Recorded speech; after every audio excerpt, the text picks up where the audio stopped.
Hello everyone. Hopefully सब लोग अभी हैप्पी मोड में चल रहे हैं। उसी हैप्पी मोड को थोड़ा सा डिस्टर्ब करने के लिए केमिस्ट्री का एक टॉपिक लेकर आ गया हूँ। टॉपिक का नाम है पीरियोडिक प्रॉपर्टीज ऑफ एलिमेंट्स। आपके सामने दिखाई दे रहा है। ज़्यादा इधर उधर की बातें नहीं खींचेंगे। टॉपिक को सीधा सीधा दो हिस्सों में बांटूंगा और एक हिस्सा तो चैप्टर के शुरू होने से पहले ही रिजेक्ट कर रहा हूँ। वो हिस्सा है इस चैप्टर की हिस्ट्री। मुझे नहीं जाननी है, किसी को नहीं जाननी है। हमारा टारगेट बहुत क्लियर है, हमें जेई और नीट का एग्ज़ाम क्लियर करना है। हमें हिस्ट्री नहीं जाननी है लोगों की।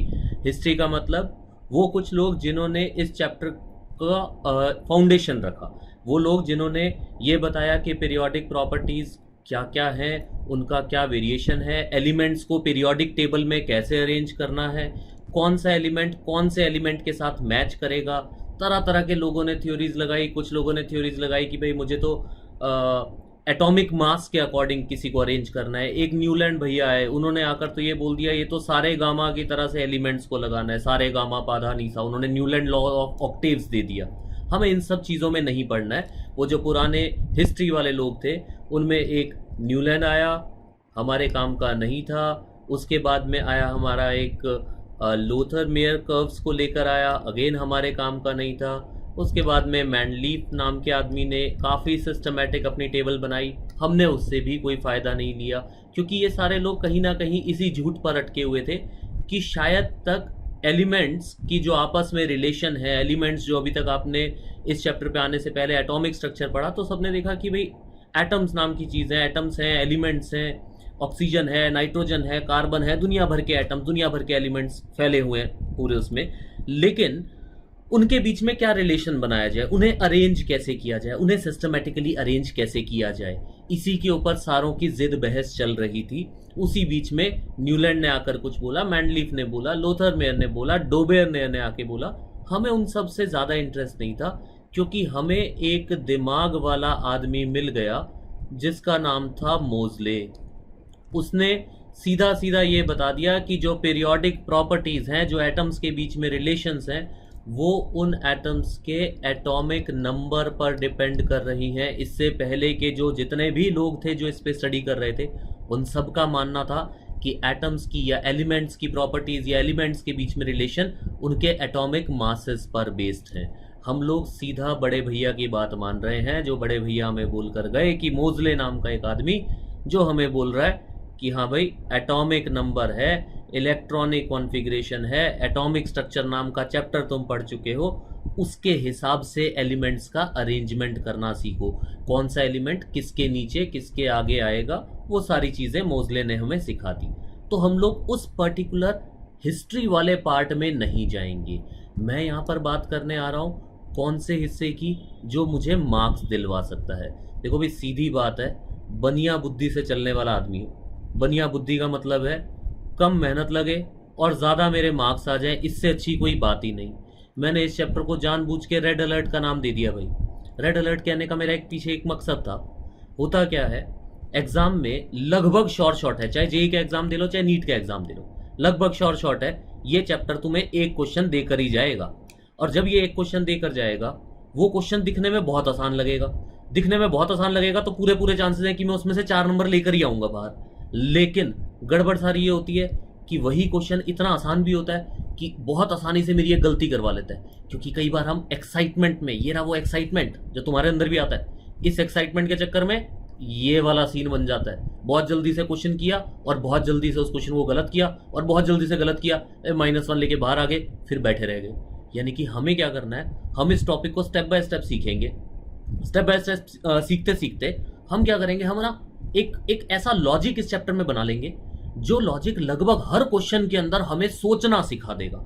ये हमारा प्राइम पर्पस है। ठीक है, तो मैं जल्दी से आता हूँ इसके ऊपर कौन कौन सी प्रॉपर्टीज हम स्टडी करने वाले हैं। मैंने पहले ही बोल दिया हिस्ट्री नहीं पढ़ाने वाला हूँ, किसने क्या डिस्कवर किया नहीं। मेरे लिए काम की चीज़ है एटॉमिक रेडियस, क्या चीज़ है, कैसे बनती है, ये सारी चीज़ें देखेंगे। आयनिक रेडियस, आयंस का रेडियस क्या होता है, कैसे उनका साइज बनता है, ये सारी चीज़ समझ लेंगे। Ionisation, enthalpy, then electron affinity, electronegativity. 5 ऐसी चीजें जो पांचों की पांचों लगभग गारंटी देती है कि हम में से कोई ना कोई आपको एक क्वेश्चन पक्का एग्जाम में दे देगा। वो क्वेश्चन आप पक्का सॉल्व कर लोगे, आपके मार्क्स आ जाएंगे। हमें उसी चीज पे बात करनी है। और इन सब के पीछे छुपा हुआ एक भैया है, एक बड़ा सा आदमी है जो इन सबको कंट्रोल कर रहा है, लेकिन पिक्चर में बड़ा कम दिखता है। वो आदमी है इफेक्टिव न्यूक्लियर चार्ज। मैं अपने पढ़ाने का तरीका भी थोड़ा सा अनकन्वेंशनल रखते हुए we will be moving on to the most important topic, जो कि है इफेक्टिव न्यूक्लियर चार्ज। वो मुझे समझाएगा कि कैसे ये पांचों प्रॉपर्टीज वेरी होंगी और क्यों वेरी होंगी। ठीक है, तो एक छोटा सा यहां पर स्लाइड को चेंज करते हुए ये आ गया जी मेरे पास इफेक्टिव न्यूक्लियर चार्ज। पहले इसकी छोटी सी डेफिनेशन देखते हैं जी। क्या आया इसमें बोला गया कि पॉली इलेक्ट्रॉनिक एटम आया, उसके अंदर जो इंटरनल इलेक्ट्रॉन्स हैं वो बाहर वाले इलेक्ट्रॉन्स को रिपेल करते हैं, इसलिए जो न्यूक्लियर अट्रैक्शन था वो थोड़ा सा कम हो गया। अब सोचने वाली बात है कि यार इसने बोला क्या। हमारे पास एक एटम ऐसा होता था जिसके अंदर बीच में बना होता था एक न्यूक्लियस, उसके आसपास में कुछ डिफरेंट डिफरेंट शेल्स होती थी और उन शेल्स में बैठे होते थे कुछ इलेक्ट्रॉन्स।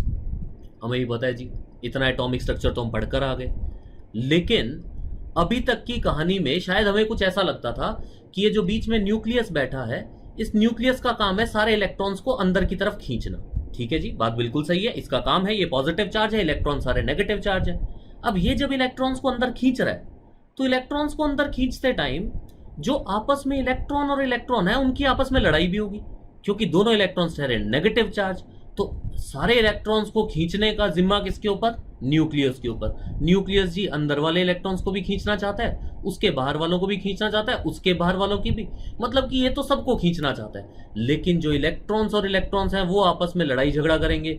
उनके रिपल्शन के कारण जितना खिंचाव इलेक्ट्रॉन्स पर आना चाहिए था, जितना अट्रैक्शन न्यूक्लियस का इलेक्ट्रॉन्स पर बनना चाहिए था, उतना शायद ना बन पाए। इसी चीज को हमने बोला कि जी न्यूक्लियस जो अपने पास लेकर बैठा है उसका नाम तो है Z, लेकिन बाहर वाले इलेक्ट्रॉन को उस पॉजिटिव अट्रैक्शन का कितना हिस्सा एक्चुअल में महसूस हुआ, उस एक्चुअल हिस्से का नाम हमने रख दिया Z इफेक्टिव, जिसको नाम दिया गया इफेक्टिव न्यूक्लियर चार्ज। तो मेरे कहने का मतलब क्या था? Z तो था आपका न्यूक्लियस का नंबर, न्यूक्लियर चार्ज चाहता था मैं सारे इलेक्ट्रॉन्स को खींच लूं, लेकिन उस अट्रैक्शन में छोटा सा रिपल्शन इलेक्ट्रॉन इलेक्ट्रॉन्स के बीच में था जिन्होंने इफेक्टिवनेस कम कर दी।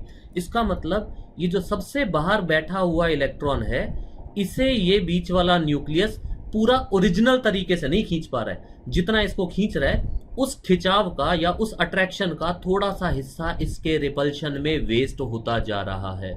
इसी चीज को हमने बोला कि भाई इफेक्टिवली न्यूक्लियस की पावर उतनी ही नहीं रही, बिकॉज रास्ते में कुछ ऐसी शेल्स आ गई जिनमें इलेक्ट्रॉन्स भरे हुए थे। इसी चीज को हमने नाम दिया Z effective, that is effective nuclear charge. अगले पॉइंट को हम देखते हैं। Therefore, only a part of nuclear charge is effective on the electrons of the outermost orbit। वही वाली बात होगी, उसको यहाँ पर इंग्लिश में लिख दिया गया कि जी बाहर वाला जो इलेक्ट्रॉन है वो न्यूक्लियस से पूरी तरह से नहीं खींच रहा है, पार्शली खींच रहा है, जितना खींचना चाहिए था उतना नहीं खींच पा रहा है। तो इसका मतलब ये हुआ जो मेरे इनर इलेक्ट्रॉन्स हैं दे प्रोटेक्ट और shield the nucleus and therefore decrease the effect of nuclear charge. इसका मतलब ये हुआ कि बाहर वाले इलेक्ट्रॉन और न्यूक्लियस के बीच में जो इलेक्ट्रॉन्स हैं वो एक ऐसी प्रोटेक्टिव लेयर बना रहे हैं कि बाहर वाला इलेक्ट्रॉन पूरी तरह से न्यूक्लियस का अट्रैक्शन फील नहीं कर पा रहा है।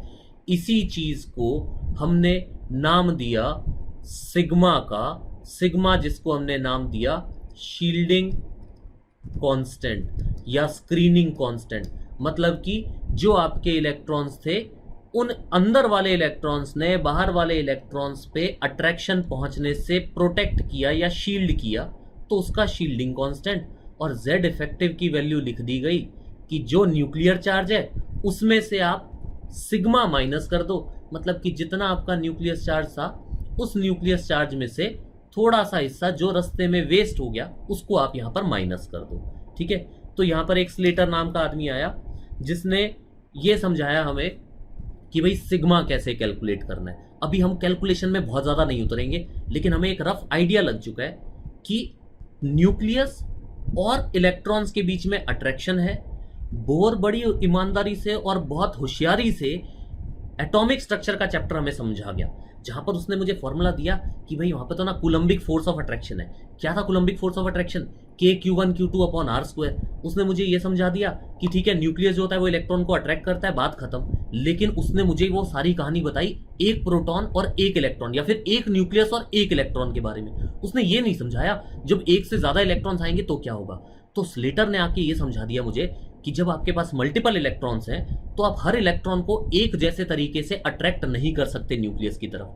न्यूक्लियस एक इलेक्ट्रॉन को खींचेगा, उसके पीछे वाले इलेक्ट्रॉन को कुछ और तरीके से खींचेगा, उसके पीछे वाले इलेक्ट्रॉन को कुछ और तरीके से खींचेगा। तो यहां स्लेटर ने मुझे समझा दिया एक शील्डिंग कांस्टेंट निकालने का तरीका। वो तरीका क्या दिया इसने बोला कि जो आपके 1s ऑर्बिटल में बैठे हुए इलेक्ट्रॉन्स हैं वो आपको 0.3 का प्रोटेक्शन देते हैं। जस्ट अभी इसको प्रोटेक्शन वर्ड से समझ के चलो कि जो आपके 1s ऑर्बिटल में बैठे हुए इलेक्ट्रॉन्स हैं वो आपको 0.30 का प्रोटेक्शन दे रहे हैं। मैं बताऊंगा 0.30 का मतलब भी। जो आपके इलेक्ट्रॉन्स ns और np में बैठे हैं, ns और np का मतलब हो गया कि जो आप जिस आखिरी इलेक्ट्रॉन को ढूंढने गए थे, ये आखिरी इलेक्ट्रॉन लेटर से nth ऑर्बिट में था। अब nth ऑर्बिट में बैठे हुए इलेक्ट्रॉन पे यहाँ पड़ोसी भी बैठे हुए उसके। तो इसने क्या बोला, ये जो पड़ोसी आदमी है, ये पड़ोसी आदमी मुझे ns या np के जो इलेक्ट्रॉन्स है ये मुझे 0.35 का प्रोटेक्शन देते हैं जी। बताऊंगा प्रोटेक्शन क्या चीज है। दूसरा रूल उसने बोला कि जो अंदर वाले इलेक्ट्रॉन्स हैं यानी कि n-1th शेल के आदमी, वो मुझे 0.85 का प्रोटेक्शन देंगे। कितने का देंगे? 0.85 का प्रोटेक्शन। इसका मतलब ये हुआ कि मैं खड़ा हूं, लेटस से मैं 10th ऑर्बिट में बैठा हुआ एक इलेक्ट्रॉन हूं और न्यूक्लियस मुझ पे अट्रैक्शन लगा रहा है। अब 10th ऑर्बिट में मैं बैठा हूं तो मेरे ऑर्बिट में कुछ मेरे पड़ोसी इलेक्ट्रॉन्स भी बैठे हुए हैं। वो जो मेरे पड़ोसी इलेक्ट्रॉन्स बैठे हुए हैं वो पड़ोसी इलेक्ट्रॉन्स मुझे प्रोटेक्ट कर रहे हैं। कितना प्रोटेक्ट कर रहे हैं? वो कह रहे हैं भाई हम 0.35 का प्रोटेक्शन तुझे दे देंगे। 0.35 का प्रोटेक्शन मतलब कि अगर न्यूक्लियस ने 1 यूनिट का अट्रैक्शन मेरी तरफ भेजा तो उसके 0.35 को मेरे पड़ोसी संभाल लेंगे। सिमिलरली न्यूक्लियस जो 1 यूनिट का अट्रैक्शन अंदर से भेज रहा है उसके कॉरेस्पॉन्डिंग जो इनर शेल है, इनर मतलब n-1th शेल, वो n-1th शेल मुझे 0.85 का प्रोटेक्शन देगी। उसके अंदर वाली जो शेल है वो मुझे 1 यूनिट का प्रोटेक्शन देगी। ये सारी घिचपिच बातें जो थी उसको मैं सिंप्लीफाई करना कैसे शुरू करता हूं। यहां पे देखो जी बोर्ड पे, यहां पर क्या हो रहा है वो मुझे समझाएगा कि जी ये आपका बैठा था न्यूक्लियस। लेटर से मैं बात करता हूं सोडियम की, सोडियम जिसके अंदर 11 इलेक्ट्रॉन्स है। और एटॉमिक स्ट्रक्चर नाम का छोटा सा चैप्टर तुम पढ़ कर आए हो तो तुम्हें पता है वो कैसे अरेंज हुआ था जी। 1s2 2s2 2p6 and 3s1। ये आपका जी सोडियम का स्ट्रक्चर था। ठीक है, अब मैं सोडियम के कॉन्फ़िगरेशन को जल्दी से सर्कुलर ऑर्बिट्स की फॉर्म में लेकर आता हूँ और सर्कुलर ऑर्बिट्स के अंदर मैं देखता हूँ इसको कि ये कैसे बनेगा। ये आपका न्यूक्लियस था जी, ये इसके ऊपर बना एक फर्स्ट लेयर, ये सेकंड शेल और ये आपकी थर्ड शेल। ठीक है, यहाँ बैठा था एक इलेक्ट्रॉन, ये है आपका 3s1 थर्ड शेल में बैठा हुआ इलेक्ट्रॉन। अच्छा, बीच में यहाँ उसके बैठे थे 8 इलेक्ट्रॉन जो कि थे 2s2 एंड 2p6 वाले, 3 3 6 और 7 और 1 8। और सबसे अंदर वाली शेल में बैठे थे 2 इलेक्ट्रॉन्स जिनका नाम था 1s2।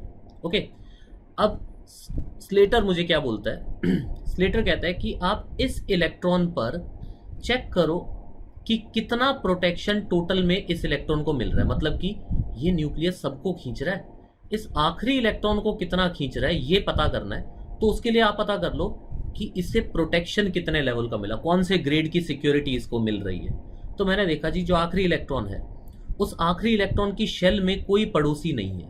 मतलब कि जो 0.35 का प्रोटेक्शन देने वाले लोग थे वो तो मेरे पास है ही नहीं, मेरे पड़ोसी नहीं है। मेरी पेनल्टीमेट शेल, पेनल्टीमेट मतलब लास्ट से जस्ट नीचे वाली, तो यहां पर है 1 2 3 4 5 6 7 8 लोग। ये 8 इलेक्ट्रॉन्स, हर एक इलेक्ट्रॉन 0.85 का मुझे प्रोटेक्शन देगा जिसकी वैल्यू आ जाएगी मेरे पास 6.8 यूनिट्स की प्रोटेक्शन की। उसके बाद स्लेटर का अगला रूल क्या था कि जो भी इससे नीचे बैठे हुए हैं यानी कि ये आपकी nth शेल है, ये n-1 है और जो आपके n- 2 या उससे नीचे के लोग हैं, मतलब कि सेकंड लास्ट से नीचे के नीचे वाले जो सारे लोग हैं वो सब लोग मुझे 1 यूनिट की प्रोटेक्शन देंगे।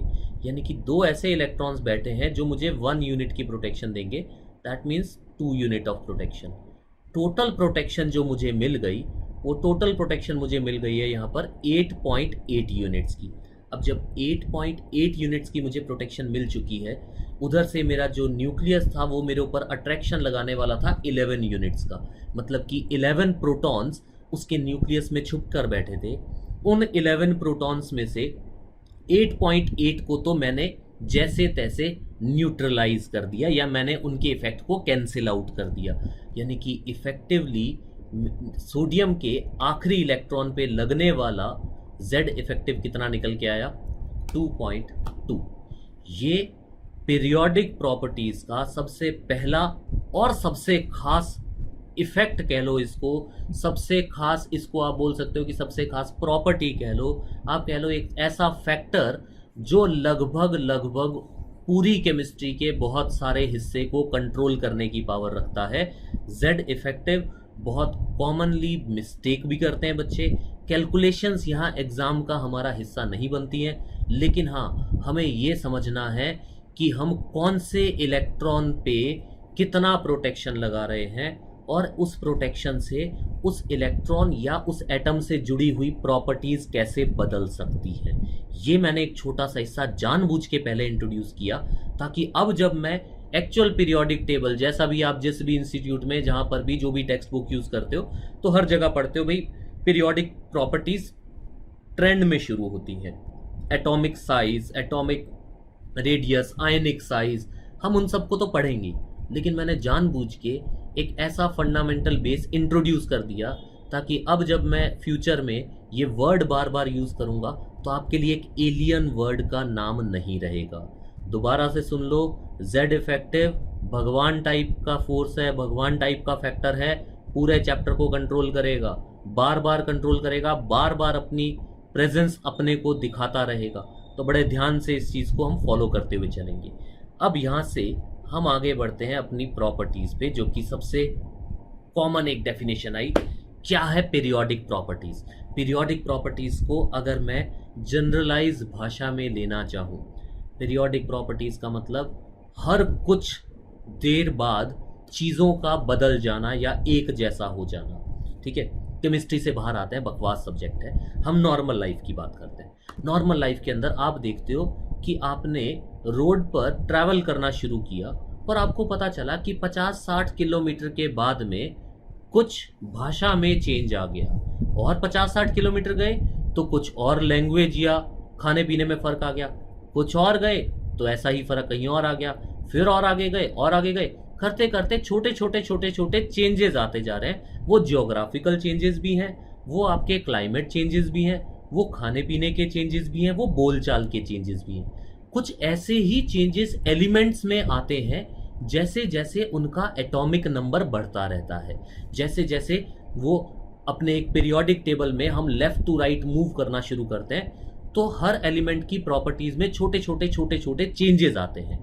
उन्हीं चेंजेस को, उन्हीं प्रॉपर्टीज़ को स्टडी करने का नाम एक्चुअल में पीरियोडिसिटी है। एक बार अगर हमने पीरियोडिसिटी को समझ लिया तो समझ लो कि केमिस्ट्री नाम के शेर का जो रस्सी है वो आपके हाथ में आ गई है। अब आप उस शेर से डरेंगे नहीं, उस शेर को अपने हिसाब से कंट्रोल करेंगे, जैसे चलाना चाहते हैं वैसे चलाएंगे। तो हम लोग पीरियोडिक प्रॉपर्टीज को इंट्रोड्यूस करते हुए पहले उसकी डेफिनेशन देखते हैं। डेफिनेशन क्या बोलती है?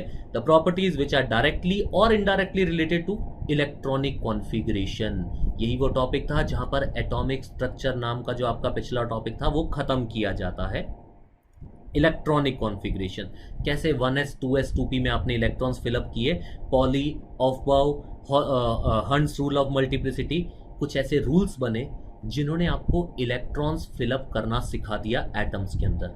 डोंट माइंड मी, मैंने अभी तक की क्लास को जानबूझ के बहुत तेज रखा, ये आपका इनिशियल फेज था। लेकिन अब जब हम प्रॉपर्टीज़ को एक एक करके सीखना शुरू करेंगे, एक एक प्रॉपर्टी हम लोग ऐसे चबा चबा के हजम कर करके आगे बढ़ाएंगे कि उस प्रॉपर्टी से रिलेटेड हम कोई भी चीज़ कभी ना भूल पाएं और उससे रियल साइंस में एग्जाम में जाकर अप्लाई कर सकें। Okay, the properties which are directly or indirectly related to the electronic configuration and show a regular gradation when we move from left to right।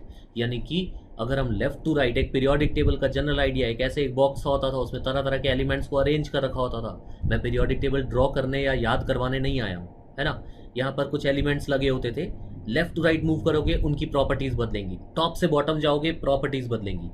इन्हीं प्रॉपर्टीज का बदलना और उन्हें स्टडी करना, ये हमारे चैप्टर का मेन पर्पस रहेगा। Okay, coming to the first property which is atomic size.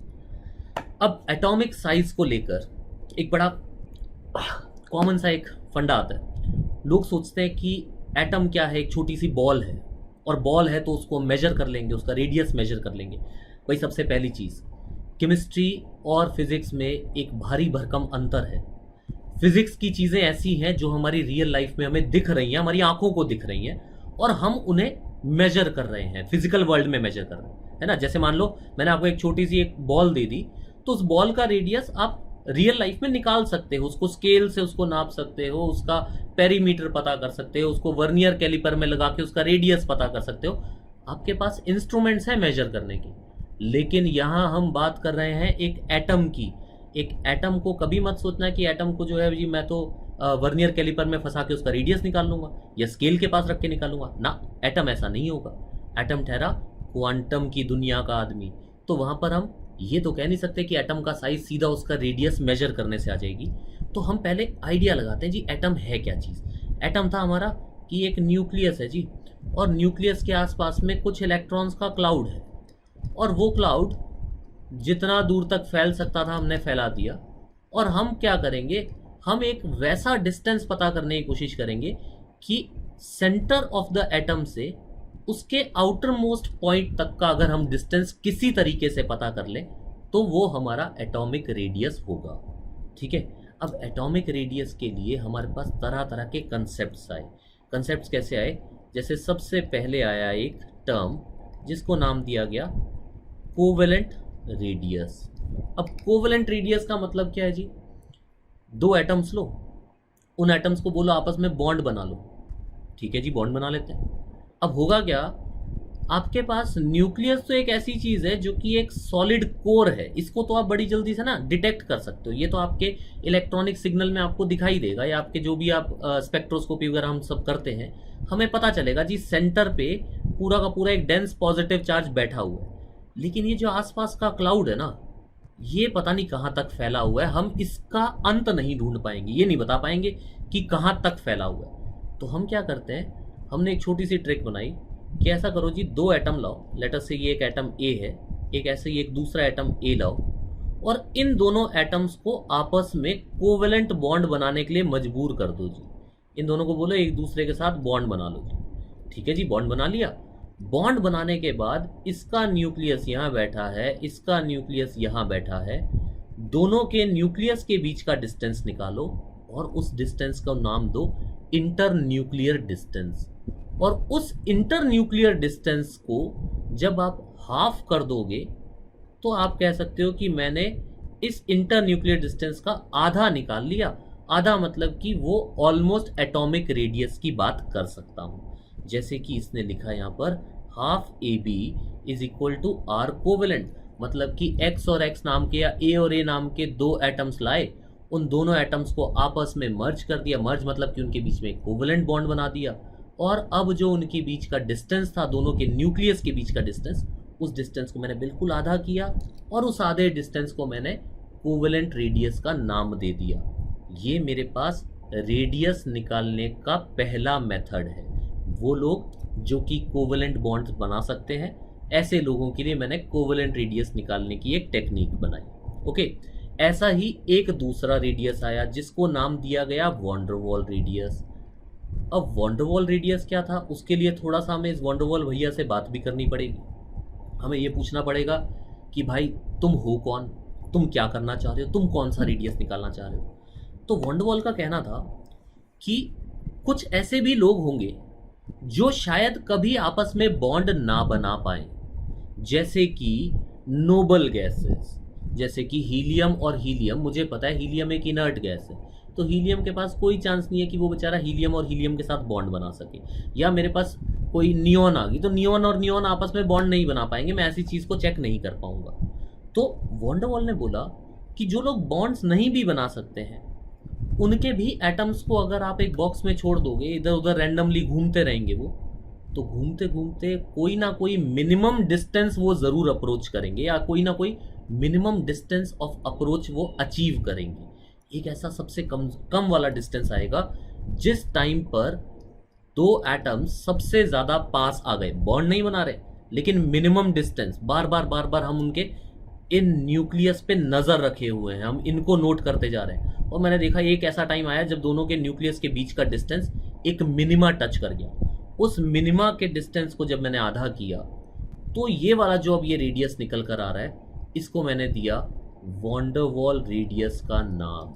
Von der Waals radius का मतलब दो एटम्स बिना बॉन्ड बनाए कितने नज़दीक आ सकते थे, उस मिनिमम डिस्टेंस का हाफ अगर आप कर दोगे that will be called as van der Waals radius. Van der Waals radius या तो इनर्ट गैस और इनर्ट गैस के बीच का मिनिमम डिस्टेंस सबसे कॉमनली यूज़ करते हैं, या फिर हम दो मॉलिक्यूल्स के बीच का डिस्टेंस निकालते हैं, जैसे कि इस डायग्राम में आपको दिखाई देगा। यहाँ पर मैंने एक HX नाम का मॉलिक्यूल लिया और एक दूसरा HX नाम का मॉलिक्यूल लिया, तो कभी कभी H और H कितना मिनिमम पास आए थे उसका मैंने जब डिस्टेंस का आधा किया तो ये मेरे पास एक तरह का वॉन डर वाल रेडियस आया। जब G और H कितना पास आए थे उसको मैंने G और G मेरे पास ये कितने पास आ गए थे, तो इस पॉइंट को मैंने देख लिया X और X कितने पास आ रहे हैं, मिनिमम पे कितने काम आ रहे हैं, उस मिनिमम डिस्टेंस का आधा कर दिया तो मेरे पास von der Waals radius of X atom निकल सकता था, von der Waals radius of H atom भी निकल सकता था। तो फंडा ये चल रहा है कि जितना आप किसी भी बॉन्ड को या कोवलेंट बॉन्ड की बात करें तो आप कोवलेंट बॉन्ड का डिस्टेंस निकाल के उस डिस्टेंस को आधा कर दोगे तो कोवलेंट रेडियस आ जाएगा। और अगर आपने दो एटम्स या मॉलिक्यूल्स के बीच में आने वाला मिनिमम डिस्टेंस पता करके उसको आधा कर दिया तो आपके पास वॉन डर वाल रेडियस आ जाएगा। फिर से अपने ट्रैक पे आते हैं कि हमें IIT और नीट के लिए ये तो करना नहीं है, हमें कोई मेजरमेंट कोई एक्सपेरिमेंट नहीं करना, हमें क्या करना है हम उसको देखते हैं। हमें करना है जी, हमें करना है इसका वेरिएशन, हमें समझना है कैसे atomic radius atomic size very करता है पीरियड में और ग्रुप में।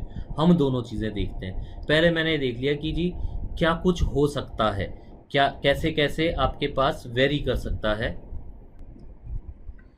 हमें देखना है एटॉमिक साइज का वेरिएशन कैसे होता है अक्रॉस द पीरियड और डाउन द ग्रुप, यानी कि जब मैं लेफ्ट टू राइट पीरियड में मूव करूंगा तो साइज कैसे वेरी होंगे, जब मैं टॉप टू बॉटम जाऊंगा तो साइज कैसे वेरी होंगे, कैसे वो इंक्रीज या डिक्रीज होंगे।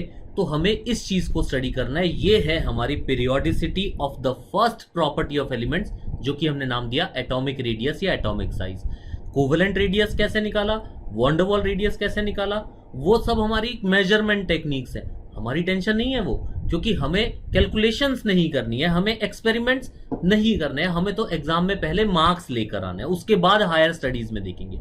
लेकिन जब मैं वेरिएशन की बात करूंगा तो मुझे समझ में आना चाहिए कि जो मेरा साइज है, साइज ऑफ एटम है, कहीं ना कहीं वो आपके सबसे ज़्यादा जिस फैक्टर पे डिपेंड करेगा वो डिपेंडेंट फैक्टर है उसका Z इफेक्टिव, यानी कि जितना Z इफेक्टिव इंक्रीज होगा वैसे वैसे आपके एटम का जो साइज है वो डिक्रीज होगा।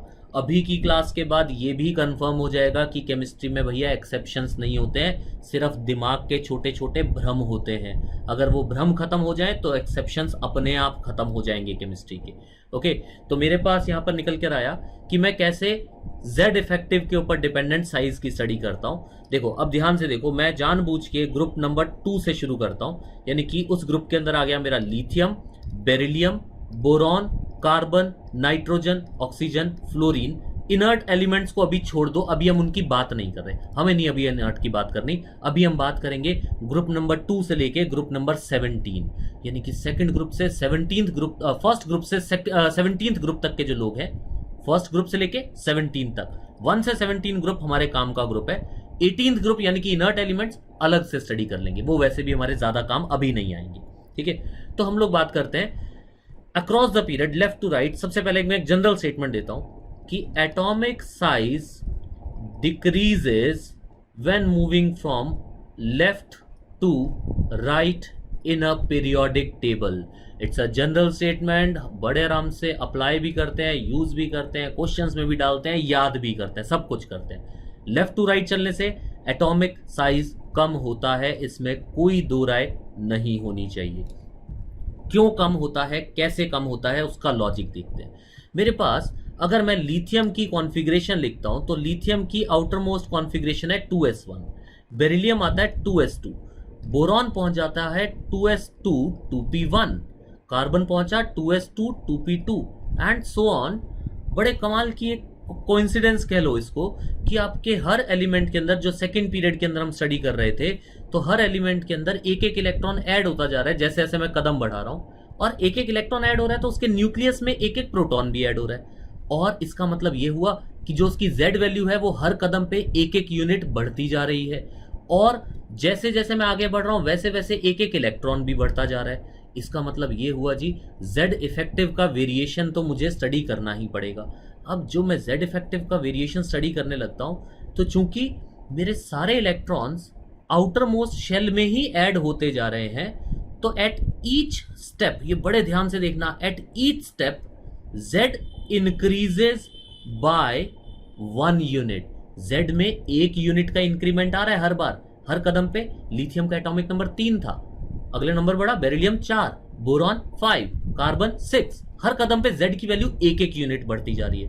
और जब मैं सिग्मा की बात करूंगा, सिग्मा बड़ा खतरनाक आदमी था, क्योंकि उसने मुझे बताया कि आपका जो पड़ोसी एटम, पड़ोसी इलेक्ट्रॉन है, यानी कि जिस शेल में आप बैठे हो उस शेल का जो खुद के जो पड़ोसी इलेक्ट्रॉन्स हैं वो आपको 0.35 का प्रोटेक्शन देंगे। मतलब कि जैसे जैसे मैं लिथियम से बेरिलियम, बेरिलियम से बोरॉन, कार्बन, नाइट्रोजन पे मूव कर रहा हूं, हर कदम पे मुझे 0.35 की प्रोटेक्शन मिल रही है। मतलब कि मेरे आउटर मोस्ट इलेक्ट्रॉन पे लगने वाला जो पुल है वो 1 यूनिट का बढ़ा, लेकिन उसको प्रोटेक्ट करने के लिए 0.35 यूनिट का रिपल्शन भी लगा। लेकिन इफेक्टिवली अगर मैं देखता हूं तो जो मेरा z इफेक्टिव है, it is increasing by 0.65 units at each step. मतलब कि हर कदम पे इफेक्टिव न्यूक्लियर चार्ज में 0.65 का इंक्रीमेंट आता जा रहा है। मतलब कि एटम पहले इतना बड़ा था, वो श्रिंक हुआ और श्रिंक हुआ और श्रिंक हुआ और श्रिंक हुआ और श्रिंक हुआ। इसका मतलब जैसे जैसे आप लेफ्ट टू राइट मूव करोगे एटॉमिक साइज में डिक्रीमेंट आना तय है, इसको कोई नहीं रोक सकता। नियॉन या हीलियम, इन सब की मैं अभी बात नहीं करूंगा, क्योंकि मैं आपके मन में से वहम हटाऊंगा कि दुनिया में एक्सेप्शन नाम की कोई चीज होती है। एक्सेप्शन नहीं होता है, सोचने का तरीका हम पॉजिटिव करेंगे, कोई एक्सेप्शन नहीं आएगा। I am holding on neon या आर्गन, जितने भी इनर्ट गैसें हैं सबको होल्ड पे रखूंगा, बाद में एक साथ करेंगे। ओके, चलो ऐसा ही एक और वेरिएशन देखते हैं। सोडियम की बात करते हैं। सोडियम का आउटर मोस्ट कॉन्फ़िगरेशन था 3s1, अगला आया 3s2, उसका अगला आया 3s2 3p1, फिर 3p2 3p3 3p4 3p5। मतलब अगेन थर्ड शेल में इलेक्ट्रॉन्स का ऐड होते जाना।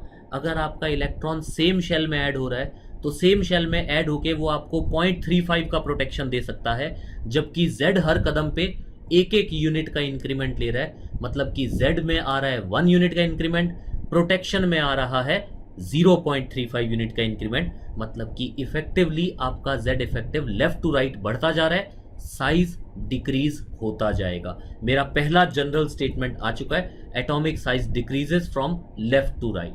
Coming on to the second general statement. अभी तक मैं जनरल स्टेटमेंट बोल रहा हूं, प्रिसीजन के साथ और आएंगे इसमें।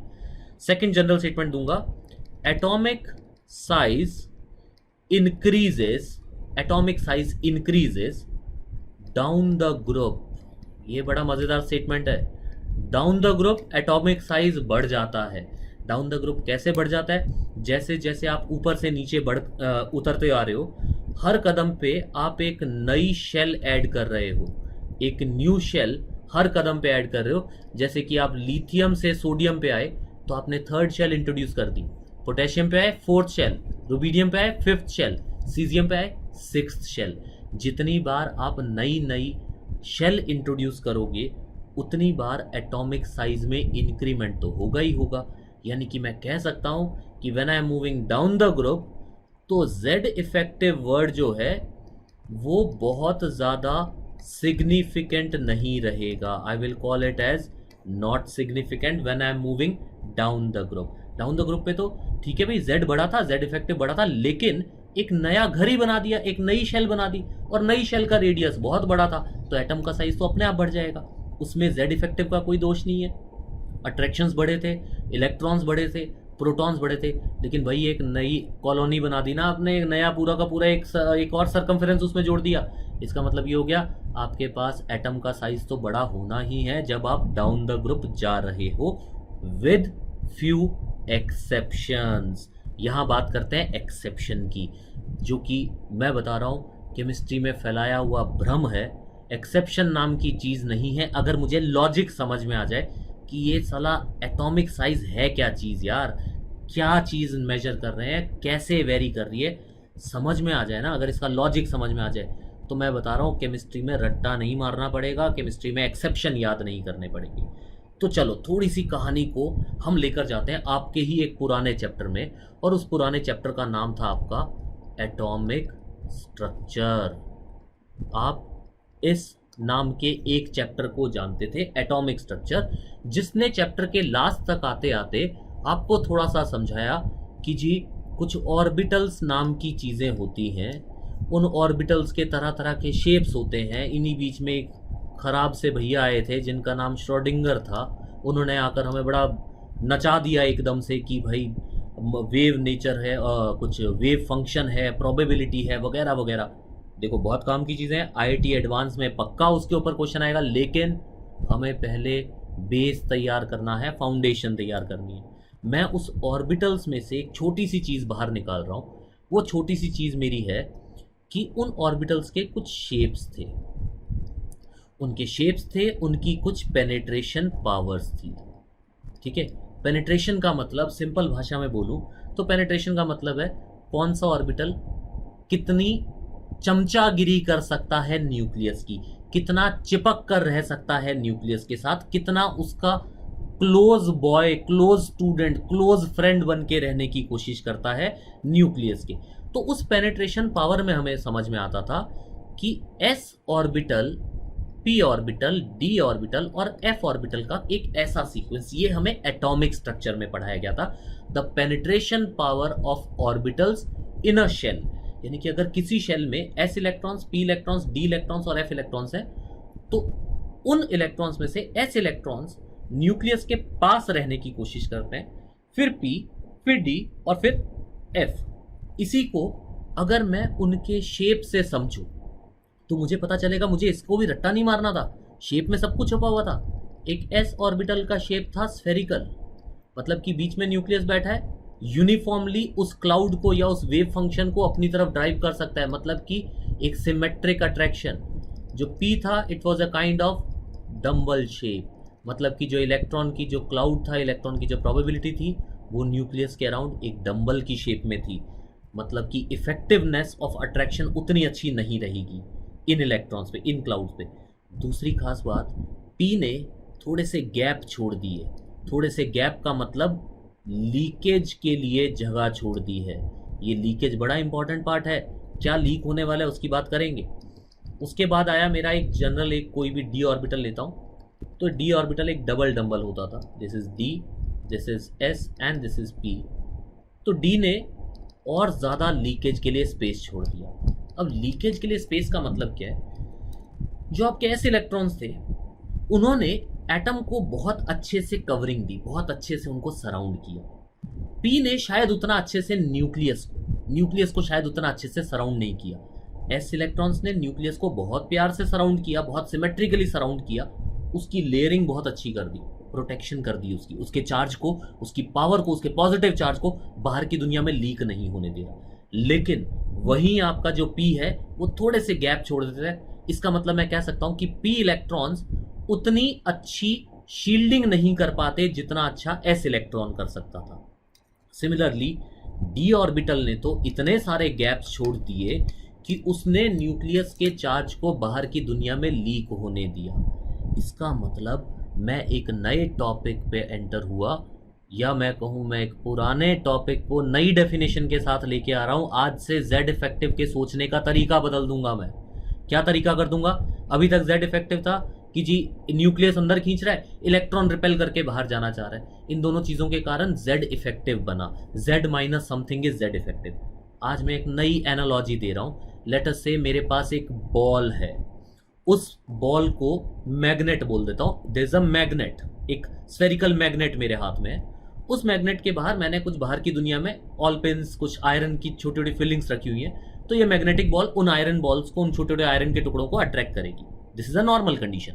मैंने क्या किया, इस मैग्नेटिक बॉल के ऊपर लेयर चढ़ा दी, कुछ प्लास्टिक टेप या कोई सेलो टेप वगैरह कोई टेप इसके ऊपर चढ़ा दी।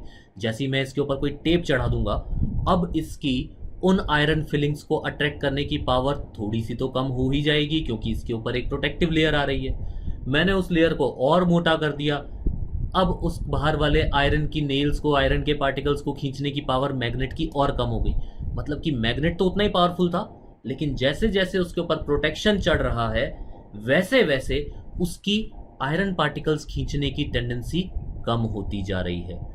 अगर ये टेप चढ़ाने वाला आदमी कुछ ऐसे टेप चढ़ाता कि बीच में छोटे छोटे गैप बच जाते, बीच बीच में छोटे छोटे गैप्स रह जाते, तो क्या होता, ये न्यूक्लियस उस बाहर वाले आयरन को अभी भी खींच सकता था।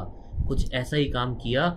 जब एक न्यूक्लियस को लेट अस से 3-4 लेयर्स हैं, उसे इस वाले इलेक्ट्रॉन को खींचना है। रास्ते में खूब सारे इलेक्ट्रॉन्स हैं जो इस न्यूक्लियस को बाहर जाने से या इसकी पावर को बाहर जाने से रोक रहे हैं। अगर उनमें से, अगर उन बाहर जाने वाली पावर को रोकने वाले लोगों में से कुछ ऐसे खराब किस्म के सिपाही हुए, कुछ ऐसे खराब किस्म के ऑर्बिटल्स हुए, डी ऑर्बिटल जैसे, जो कि अच्छे से शील्डिंग नहीं कर पाते, तो क्या होगा, उन्होंने अपनी शील्डिंग में ईमानदारी नहीं रखी। उन्होंने न्यूक्लियस के चार्ज को बाहर लीक होने दिया। लीक हुआ तो उसने आउटर मोस्ट इलेक्ट्रॉन को बड़ा स्ट्रांगली अंदर खींचा। स्ट्रांगली अंदर खींचेगा तो साइज में एक सडन श्रिंक हो जाएगा। अचानक से वो साइज श्रिंक करेगा, एटम को अचानक से वो कंप्रेस करेगा, अचानक से छोटा करेगा। यही हमारा पहला एक्सेप्शन बनता है जब मैंने एक जनरल स्टेटमेंट दिया कि down the group atomic size increases. तो यहाँ पर काफ़ी सारी बुक्स में लिखा होता है exception, and that exception is कि बोरॉन से जब एल्यूमिनियम जाते हैं तब तो साइज बढ़ता है, लेकिन जब एल्यूमिनियम से गैलियम गए तो साइज इंक्रीज होने के बजाय डिक्रीज हो गया। बहुत बड़ा झटका लगा हमें, बहुत बड़ा एकदम लगा कि अरे यार ये कैसे हो गया, एल्यूमिनियम से गैलियम तो बड़ा ही होना चाहिए। एल्यूमिनियम 3rd पीरियड का आदमी है, गैलियम 4th पीरियड का आदमी है, गैलियम को बड़ा होना ही चाहिए, इस बारे में हम तो प्रोटेस्ट करेंगे जी। लेकिन हुआ क्या वहाँ पे, जब मैंने देखा गैलियम की लोकेशन को, तो गैलियम आया था पोटेशियम, ये आया था कैल्शियम, और रास्ते में आए थे मेरे पास 10 डी एलिमेंट्स। 10 डी एलिमेंट्स कौन थे? वो डी एलिमेंट्स थे scandium, titanium, vanadium, chromium, manganese, iron, cobalt, निकल, कॉपर एंड जिंक। ये ऐसे 10 लोग थे जिनमें इलेक्ट्रॉन ऐड होता जा रहा था इनकी 3D सबशेल के अंदर। डी ऑर्बिटल में इलेक्ट्रॉन्स ऐड हो रहे थे। मतलब कि जब मैं पोटेशियम, कैल्शियम और यहाँ इन 10 लोगों से होता हुआ गैलियम पर पहुंचा, तो मैंने देखा कैल्शियम से गैलियम के सफ़र में 10 यूनिट का, या इनफैक्ट 11 यूनिट्स का जेड इंक्रीमेंट आ चुका है। बिल्कुल सही बात है, 11 यूनिट्स का जेड इंक्रीमेंट आ चुका है।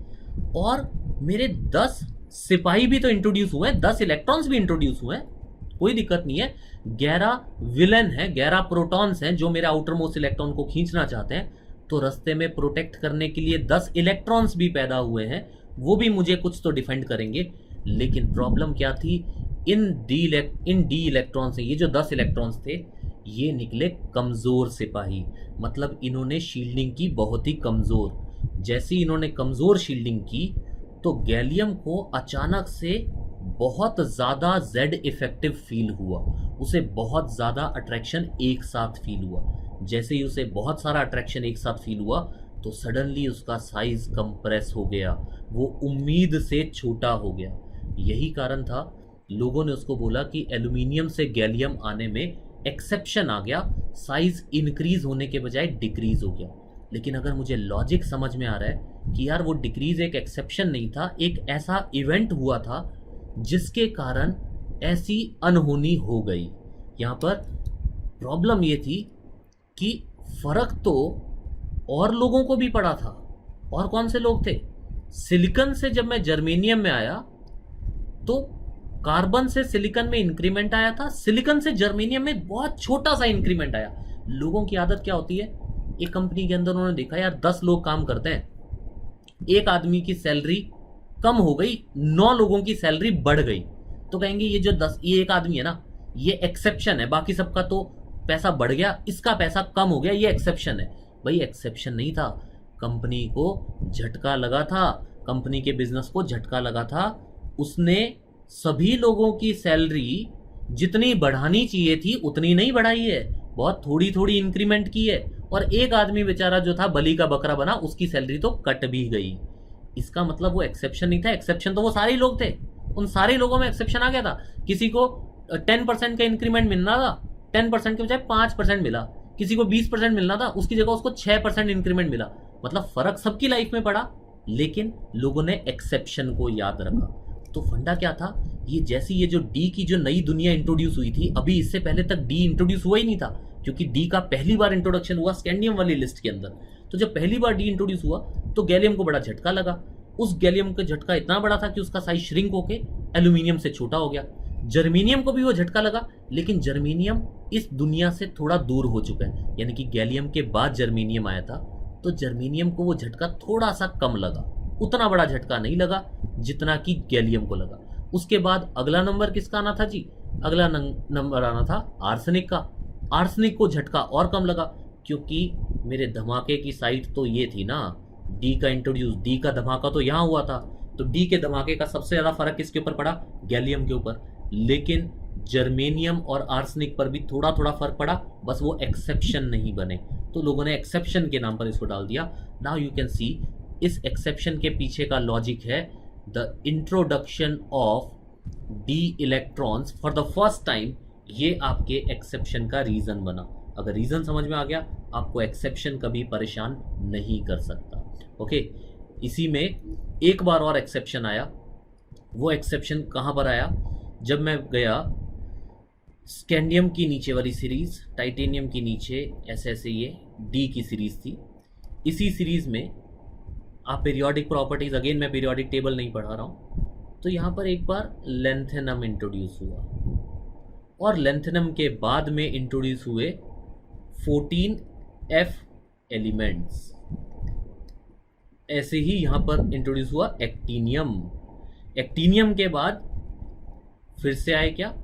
14F elements. फंडा क्या आया जी? जब लेंथेनम के बाद एक साथ 14 एलिमेंट्स आए, वो भी कौन से 14? F elements. और F इलेक्ट्रॉन्स की जो शील्डिंग है वो तो D से भी कमज़ोर है।